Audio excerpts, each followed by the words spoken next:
Hey guys, we're back in action after a hectic, busy couple weeks. The Grateful Anglers podcast is back in action. I'm Big John. And I'm John Bondi. And today the topic is bass baits. We're going to discuss our 3 favorite bass baits and go over some details with them. But we got a bet to talk about first there, Big John.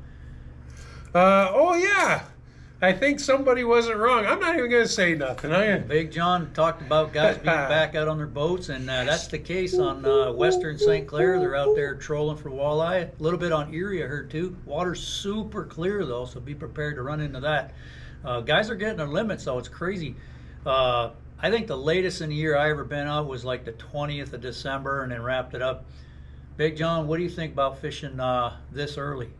Well, yeah, I think it's great. I mean, a lot of guys are itching it to get out ice fishing, and sometimes you don't get the weather, so they're compromising and they're going out on their boats and they're catching fish. And with that being said, guys, be careful out there.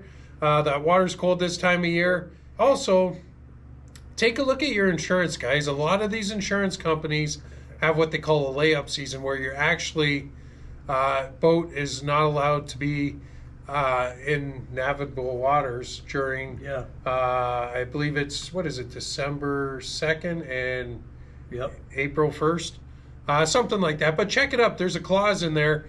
I had to, and I'm not gonna demote or promote any insurance companies, but I had to switch a few years back. Because I realized that, oh my God, I'm not insured to be on the water in the winter. And down here in southwestern Ontario, our winters are unpredictable. Sometimes you can get that chance to get out in the winter. As long as you got no ice on that lake, and that's the key. No ice on the lake, you're not going to have ice flowing down the river. Yeah, I tell you, I know people have taken their boats to Florida for like a couple weeks and got home and realized that they weren't covered when they were gone. So be careful out there. So John, let's go over one of your baits here that you like to throw around here, and just go into a little detail of it. Well, I think the first one I'm going to talk about, John, and get it out of the way, is one that we both agree on and both love. But first, I just want to say I don't do as much bass fishing as John does.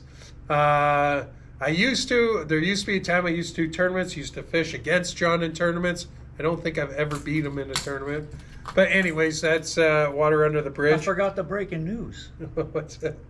What's the breaking news? We've been rated the #1 fishing podcast in our county. Oh, geez. We're the only podcast in Essex County. But anyways. I learned long ago that if you want to be considered #1 at something, you just basically have to proclaim it and say you're #1. So welcome to the #1 fishing podcast on planet Earth. John's going to discuss rattle traps or vibrating baits. Let's hear it. Yeah, okay, so here we go, man. One of my all-time favorite lures, guys, is a chrome and blue rattle trap.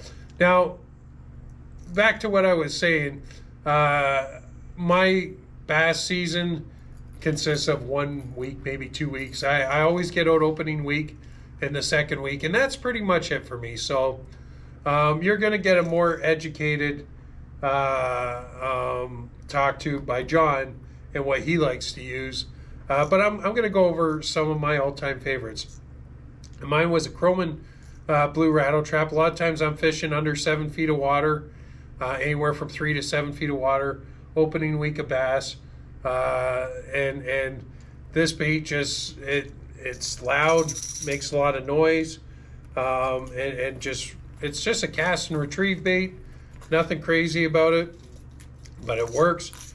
And I'm sure, John, you agree on the same lure? When John talks about rattle traps, I think he generally means just a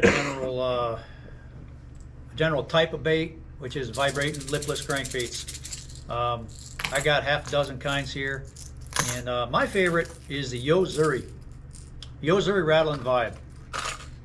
I don't know if it's because it's got a certain type of rattle inside or if it's got finer details to it, but this thing whacks the smallmouth on St. Clair. I've used it in Texas. I've used it all over. And the Rattle and Vibe's my favorite vibrating bait. Some are louder. Some of them got 1 BB in them. Some got a bunch. What we're going to do is we're going to put these things in the water, and we're going to try to get some audio of how they sound, how the different models sound, and we'll share that on here. Rattle trap.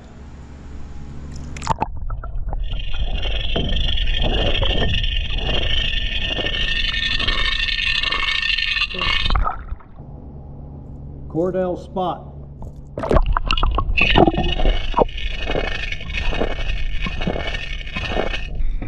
Rapala Rip and Wrap number 7.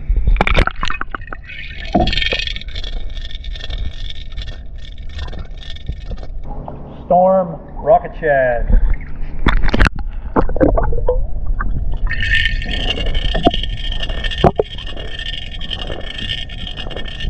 Missouri Rattling Vibe.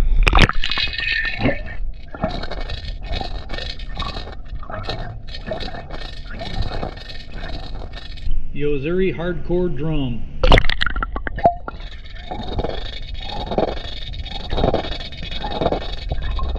If I'm on St. Clair, I'm going to be throwing it on a medium heavy baitcaster, 12-pound fluorocarbon.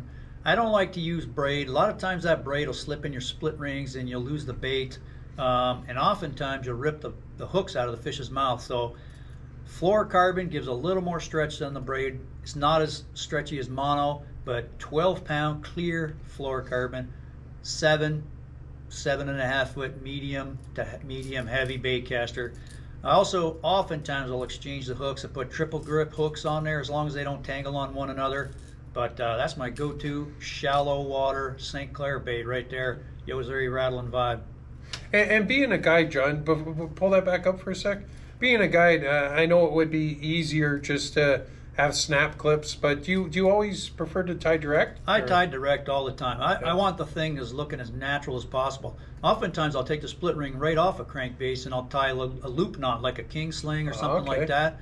And I want to minimize the amount of extra stuff on there because I want it to look natural, you know what I mean? On a vibrating bait like this, it's not as important as say like a plastic worm or something because that's a slow fishing, but minimize all that extra terminal tackle for sure. You don't want to use a swivel on this at all. You just want to tie right to the split ring and make sure you're constantly looking at when you're tying to that split ring that line isn't getting cut into the split ring and opening it up. You know what I mean? You don't want to lose a fish. So constantly look at these split rings on the hooks and up here on every bait really to see if they're moving at all. And when he said the loop knot, the nice thing about the loop knot is it allows your bait to run freely where it's not singed tight on one spot on the bait, and it's going to run differently. It can become a little weaker than tying it to a split ring, the loop knot. You just got to keep an eye on it, but it can eliminate your split ring altogether.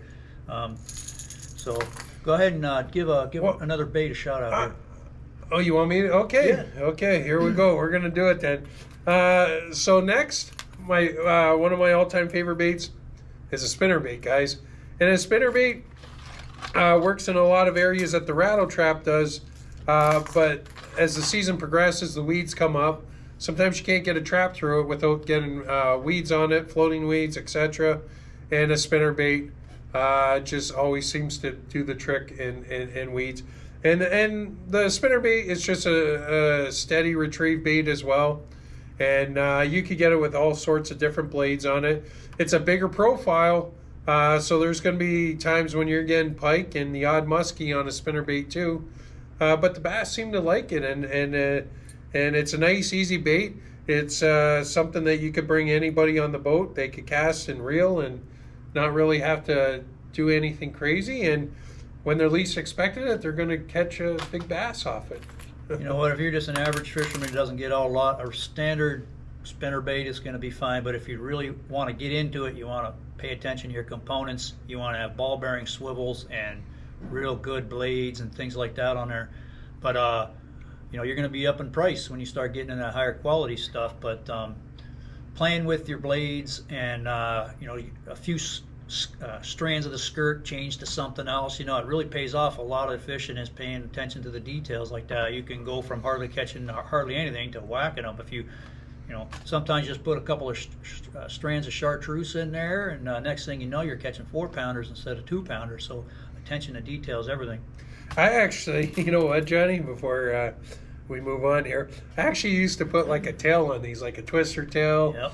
And yeah, so everybody used to use these split tails. You remember them split tail? They were about that long. Nobody fished a spinnerbait without them. And then they had the stinger hooks on the back too.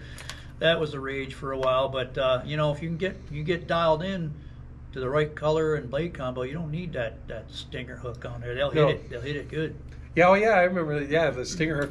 But the other nice thing too about the twister tail is I think sometimes the blade would attract them, but they'd zone in on that tail once they got close, and that they would hit the hook part and not the blade. But if you get a big enough smallie, they're going to take this whole thing in. So.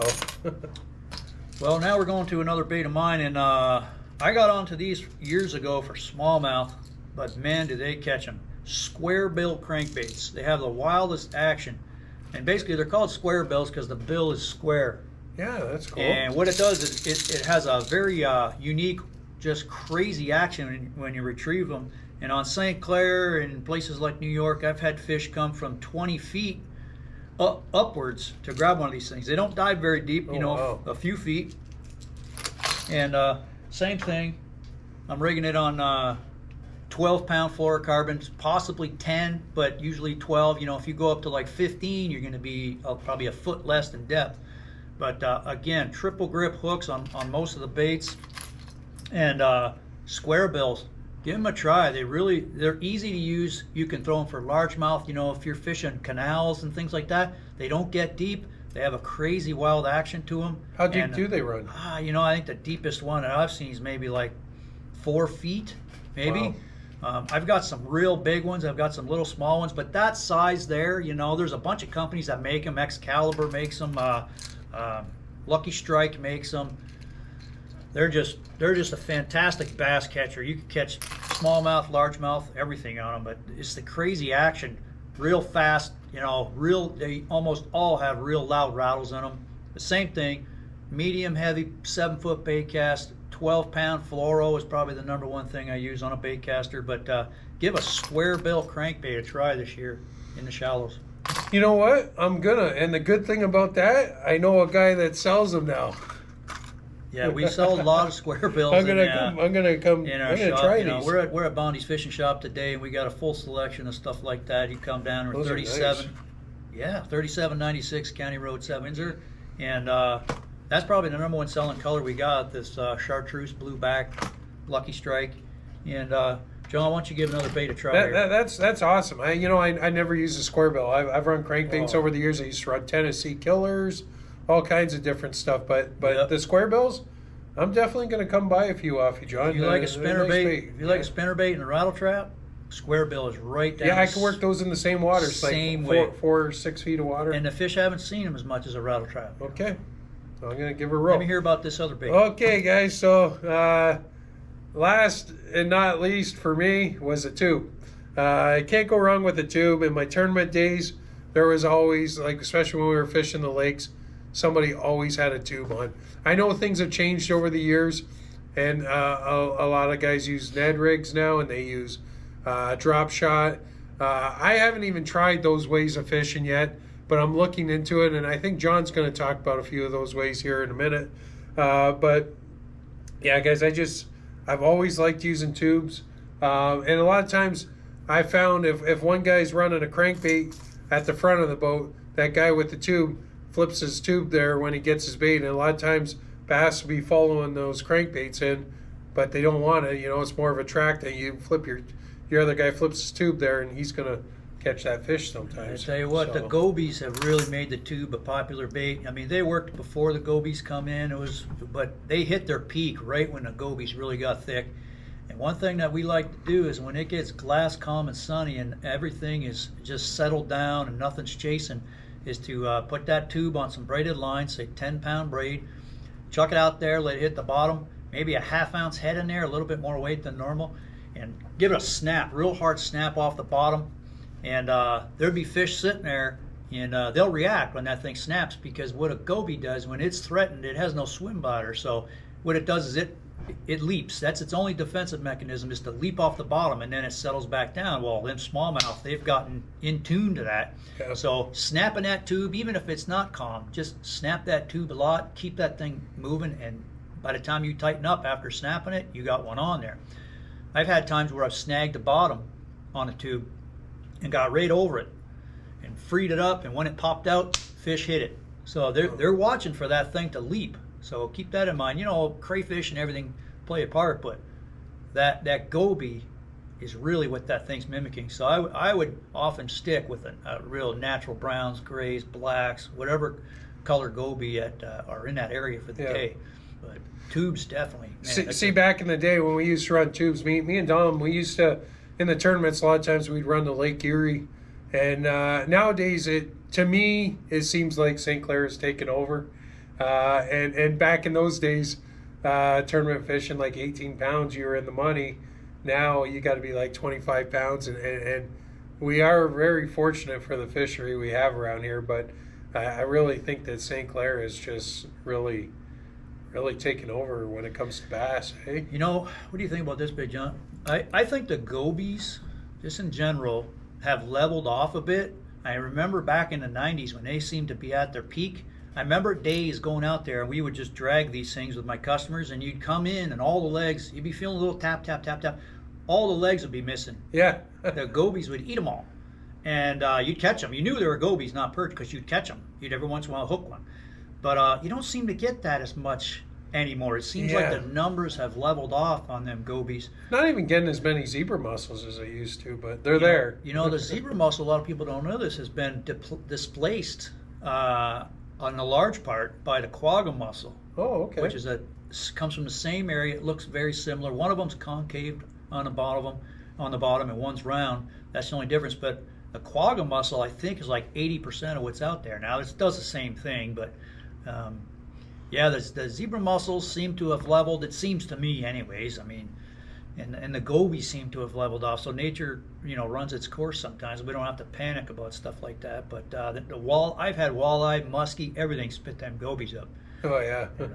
Well, what else you got for us, John? I mean, I went through my top three, but Johnny's got a lot more. It'd be hard to not talk about bass fishing around here without the drop shot bait. Ooh, this is something I've never done. This thing here, I've caught more fish on St. Clair than probably anything. And, there's a few tips to doing it. I've got this rigged up on a 7'2" tactical fishing drop shot rod. Yep.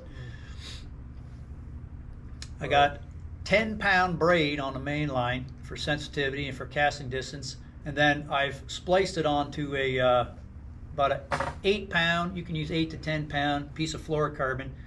And the trick is, a lot of guys will put it like 10 feet of that, but you don't want that. You don't want that knot going through all your eyelets when you go to cast. I put my knot just outside my tip, so when I cast, it's not getting weak by hitting all the eyelets, and it's getting out there, and you don't have to worry about the fish seeing the braid because you got 4 or 5 feet of fluorocarbon on there. I'll rig it with a like a 1/0 circle hook. So that one of the best tips I can give you about drop shot fishing is the circle hook has a beak that's curled in like this. Yeah, that's my favorite hook. Aaron Martins is the one who told me about that. He told me you get it, and that thing comes out the nose like this. When you get a fish and it's in the roof of the mouth, that circle hook hooks around in there and it's coming out, and they will not shake that thing. That's nice. And you just rig it up with your Bondy worm, or do you use all sorts of different stuff?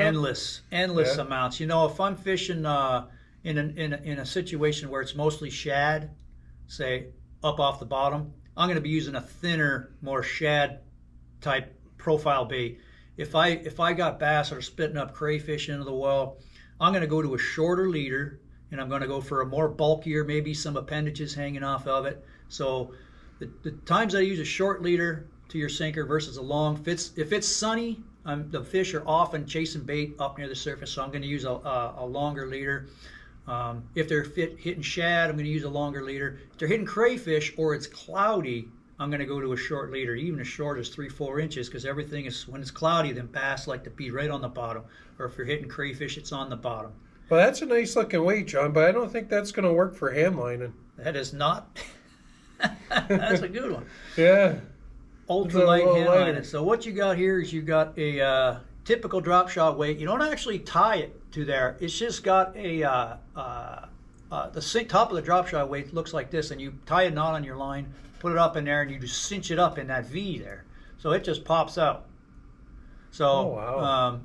Really, eh? Yep, you just, there, just like that. Oh, so nice. So you can change it. Right. So when you're drop shot fishing, you want to go with the lightest weight you can get away with. You'll always catch more with the lightest weight that you can contact the bottom with. Also, you'll see mainly two types. You got the round ones and you got the cylinder ones like this. Definitely go with a cylinder weight, because when you're St. Clair's got a lot of glacial till in it, and the rocks are like this big to like this big, and they're round. And what happens is if you got a round weight, and it'll get pulled up into those rocks, right? And it'll snag a lot more. So the cylinder weight will come through them rocks a little bit better, and it comes through the weeds a little bit better. But I even hear of like guys drop shotting for walleye and all kinds of difference in perch. Most people when they drop shot throughout the country, they're fishing it real slow. But on St. Clair, especially if it's calm and sunny, a real hard pop every once in a while really works, just like the tube. Yeah. But walleye blast the drop shot. I mean, why wouldn't they? It looks just like something they'd be chasing out there. Yeah. But there's so many drop shot baits on the market. You'll get a different action if you rig it kind of further back in.